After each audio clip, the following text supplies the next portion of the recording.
Alright. NCT zone में आपका स्वागत है।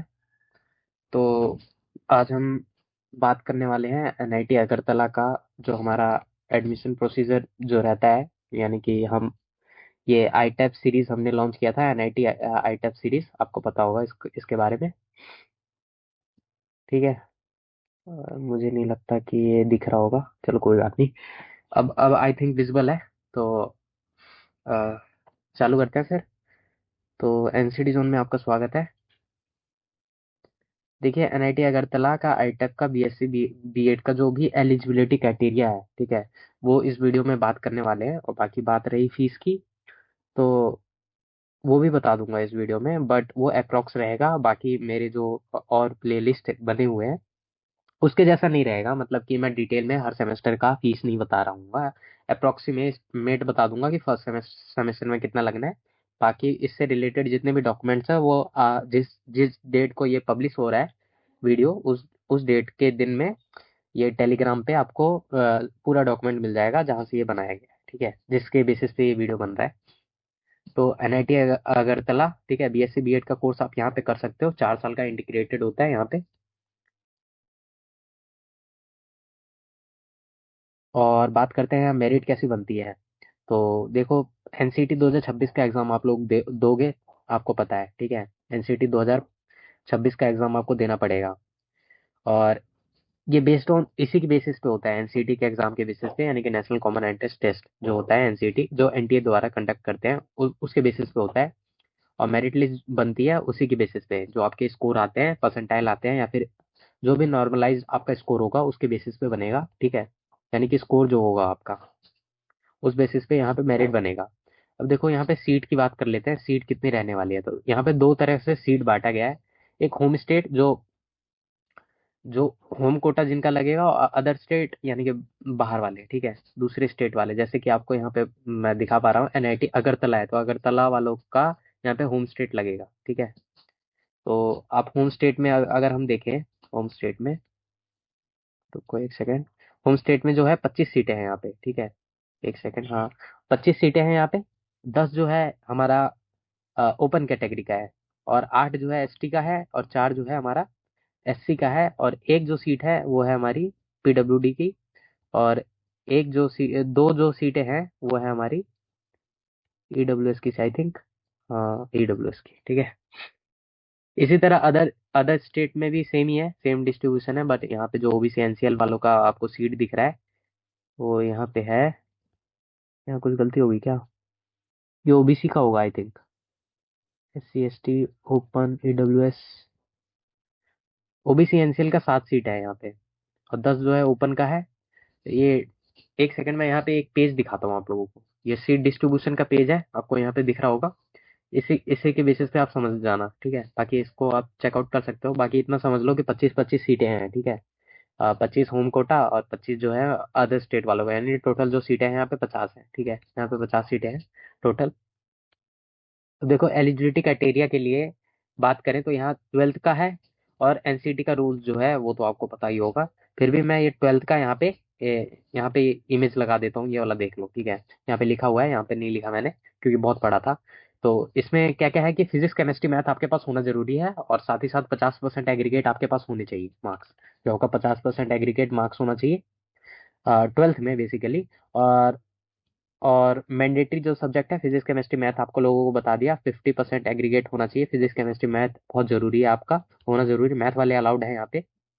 और होम कोटा की बात करें तो इसमें होम कोटा किसका लगेगा किसका नहीं लगेगा, यहाँ लिखा हुआ है, देखो नीचे। ऑलराइट, तो इमेज हट गया। अब देखो,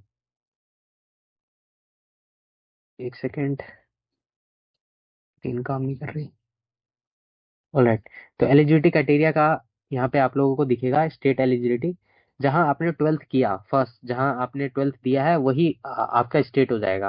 यानी कि अगर 12th आपने होम स्टेट से दिया है तो ही आपका हो पाएगा, वरना अगर आपने कहीं और से दिया है, अदर स्टेट से, तो 12th आपने जहाँ से किया है वो होगा, ना कि आप जहाँ से हो वो नहीं। आपने 12th कहाँ से दिया है। और इम्प्रूवमेंट अगर आपने किसी और स्टेट से दिया है तो वो मतलब नहीं है। जिस जहां आपने 12th पहली बार दिया, फर्स्ट टाइम पास जहाँ पे हुए, वही आपका होम स्टेट कहलाएगा। ठीक है, स्टेट वेयर, ठीक है, स्टेट ऑफ एलिजिबिलिटी आपका वही लगेगा जहां से आपने 12th दी है।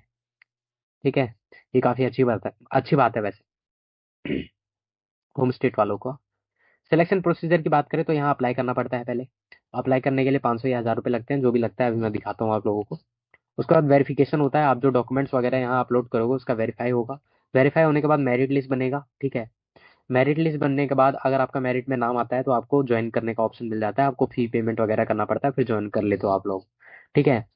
अब अब अगर टाई ब्रेक हो गया, मेरिट जो यहाँ मेरिट बन रहा है यहाँ पे, जो मेरिट बन रहा है यहाँ पे अगर टाई ब्रेक हो गया किसी भी कारणवश, तो उसमें क्या होता है, तो वहाँ पे प्रोसीजर जो होता है टाई ब्रेकिंग का, तो उसमें जो ओल्डर कैंडिडेट है, ठीक है, उसको दे दिया जाता है। जो भी ओल्डर है, मतलब उसको सीट मिल जाता है ओल्डर वालों को। वहीं बात करें कि दूसरा, अगर पीसीएम का टोटल देखा जाएगा, किसका क्लास ट्वेल्थ में किसका सबसे ज्यादा था, दो दो यहाँ पे टाइप देखेंगे, तो इसका मतलब आप समझ रहे हो पीसीएम में आपके अच्छे नंबर होने चाहिए, ठीक है, क्लास ट्वेल्थ में। और साथ ही साथ अगर क्योंकि ये टाइप ब्रेकिंग के रूल में आपको काम देंगे, अगर एज भी बराबर आ जाता है तब ये पीसीएम का देखा जाएगा, वरना एज के अकॉर्डिंग दे दिया जाता है, जो भी ओल्डर होता है उसको दे दिया जाता है सीट, ठीक है। ये मेरिट में जब ये प्रॉब्लम फेस करते हैं वो उसके लिए बताया मैंने यहाँ पे। आगे बढ़ते हैं। अब देखो मैं जब बता रहा था फीस का, तो अप्लाई करने के लिए ये आपका लिंक है, ठीक है, ये लिंक है, अप्लाई यहाँ पे होता है, उतना मत फोकस करना, किसी भी ब्राउजर से आप कर सकते हो। अप्लाई करने के लिए 1000 या 500 रुपये लगते हैं, 1000 लगता है ओबीसी एनसीएल वालों, ईडब्ल्यूएस वाले और जनरल वालों का, ठीक है। SC ST और पीडब्ल्यूडी का 50% ऑफ होता है, यानी कि 500 रुपये मात्र लगता है उनका, जो कि नॉन रिफंडेबल है, यहाँ पे साफ साफ लिखा हुआ है, ठीक है। जूम करके दिखा रहा हूँ आप लोगों को। इशू आ रहा है यहाँ पे थोड़ा, कर्सर काम नहीं कर रहा, एक सेकेंड, हाँ ठीक है। तो उसके बाद जब आप अपना एप्लीकेशन फॉर्म और फी पेमेंट कर दो, जो भी एप्लीकेशन का फी जो भी है, 1000 और 500 अपने कैटेगरी वाइज, तो उसके बाद प्रिंट कर लेना, क्योंकि ये बहुत काम आता है। जो भी लास्ट में जो आपका फॉर्म खुल के आएगा लास्ट में, प्रिंट करके संभाल के रख लेना इसको। मैं हर वीडियो में नहीं बता पाया हूँ, तो अगर आप इस वीडियो में देखे हो मेरे इस प्लेलिस्ट में, तो इसमें बता रहा हूँ मैं कि प्रिंट कर लेना रजिस्ट्रेशन के बाद, जरूरी होता है ये इन फ्यूचर। डॉक्यूमेंट रिक्वायरमेंट की बात करें तो 2026 का स्कोर कार्ड आपके पास होना चाहिए, अगर 26 में, आप 26 में ही दोगे अब तो, ठीक है, 27 में दोगे तो 27 का, ठीक है, सेम ही रहेगा, 27 28 जो भी है। 10th 12th का मार्कशीट होना जरूरी है आपका, ठीक है। और एलिजिबिलिटी प्रूफ होना चाहिए, स्टेट ऑफ एलिजिबिलिटी, ठीक है, प्रूफ होना चाहिए आपका रेजिडेंस सर्टिफिकेट बेसिकली, या फिर क्लास 12th की मार्कशीट के अकॉर्डिंग भी देख सकते हैं, बट आपका रेजिडेंस प्रूफ होना चाहिए।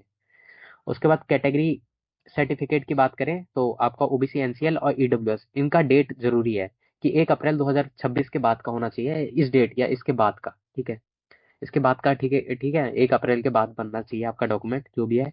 वहीं SC ST का कोई डेट नहीं होता, उसका चल जाता है। PWD का बात करें तो एज पर RPWD एक्ट जो 2016 है उसके अकॉर्डिंग आपका बना होना चाहिए।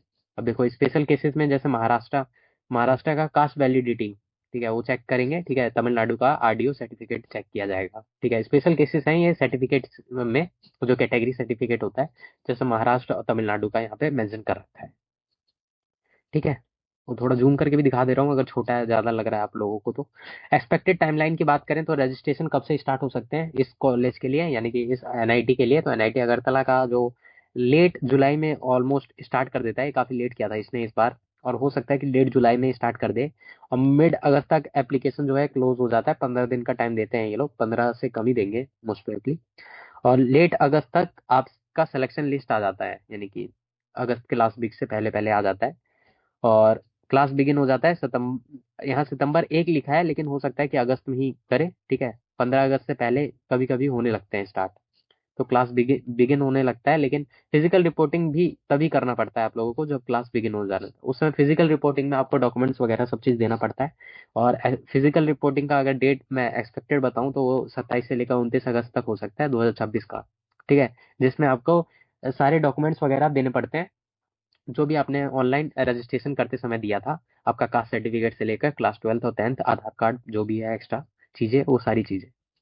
फीस की बात करें फर्स्ट सेम में जो आपको जमा करना पड़ेगा, एस्टिमेट मान सकते हो 30 हजार, लेकिन जो पिछले साल बच्चों का लगा था वो 29,335 रुपये लगा था, ठीक है, जो कि नॉन रिफंडेबल होता है, और सीट एक्सेप्टेंस फीस आप इसे समझ सकते हो, जो कि फर्स्ट सेमेस्टर का फीस आपसे लिया जा रहा है, ठीक है। इसके बाद आने वाले सेमेस्टर में और चार्जेस लग सकते हैं, उसमें देखिए इसमें हॉस्टल और मेस इंक्लूड नहीं है, ये आपको भी पता है कि उसके चार्जेस अलग से होते हैं। और कितने होंगे तो ज़्यादातर एनआईटी का सेम ही होता है, तो अगर आप किसी भी एनआईटी को फॉलो किए हो इस प्लेलिस्ट में तो आपको पता चल गया होगा। ठीक है, एक्सपेक्टेड उतना ही रहेगा, थोड़ा ऊपर नीचे हो सकता है 5-6 हज़ार का। ठीक है, नॉन रिफंडेबल है सीट एक्सेप्टेंस फीस के अकॉर्डिंग, या आपका इतना लग सकता है, एस्टिमेट बता दिया है 30 हज़ार। ठीक है, चलिए आगे देखते हैं अब। अ, अगर आपको हेल्प चाहिए फॉर्म भरते समय, अगर कोई प्रॉब्लम आया एडमिशन से रिलेटेड, तो ये जीमेल दे रखा है इन लोगों ने। हॉस्टल के लिए ये जीमेल दे रखा है इन लोगों ने। और वहीं बात करें टेक्निकल इशू आ रहा है तो आपको ये जीमेल दे रखा है। और वहीं बात करें वेबसाइट की, तो ये वेबसाइट है, आपको पता होना चाहिए। ठीक है, उतना खास नहीं है। जो फ्यूचर टीचर्स बनने वाले हो तो स्टार्ट करने के लिए आपके लिए बहुत अच्छा अपॉर्चुनिटी मिल जाएगा यहाँ से, एनआईटी अगरतला से। 4 साल का इंटीग्रेटेड कोर्स मिलेगा आपको। ठीक है, एनसीटी 2026 देना जरूरी है। ठीक है, जिस भी ईयर में आप अप्लाई करोगे उस ईयर का आपके पास एनसीटी का स्कोर होना चाहिए, तभी आप कर सकते हो। जैसे 26 में दोगे तो 26, 27 में दोगे 27। ठीक है, इसलिए बोल रहा हूँ ताकि मैं, जो अपकमिंग ईयर्स में ये वीडियो देखेंगे लोग, बच्चे, उनको ये चीज़ पता हो। Thank you. तो यहीं तक था फिर। आप चाहो तो सब्सक्राइब कर सकते हो चैनल को। मिलते हैं एक नए अपडेट्स के साथ एक नए सीरीज में। तो ये जो था एनआईटी आईटैप का सीरीज था, जो आपको पता चल गया होगा कि चल रहा है। ठीक है, मिलते हैं।